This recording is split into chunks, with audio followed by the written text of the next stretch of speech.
Hello mga amiga-amigo, ang aking niluto ngayon ay isdang may malunggay at tanglad, lutong Bisaya, healthy ulam.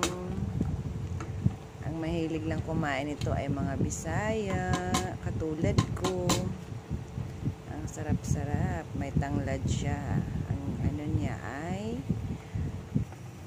luya, kamatis, sibuyas at tanlad ang kanyang rekado.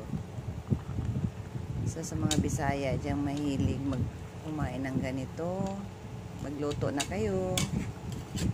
Masarap ito, manamis-tamis ang sabaw, healthy pagkain.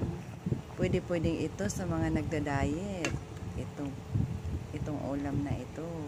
Napakasarap nito kasi manamis-tamis ang kanyang sabaw. Kaya kainan na. Malapit na siyang maluto, konti na lang. Ang sarap-sarap. Kapartner sa kanin na mainit. At madaling lutuin.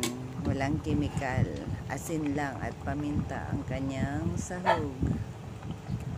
Ang sarap-sarap nito. Kaya anong hinihintay nyo? Kainan na. Sa mga nagda-diet dyan, magluto na kayo ng ganito.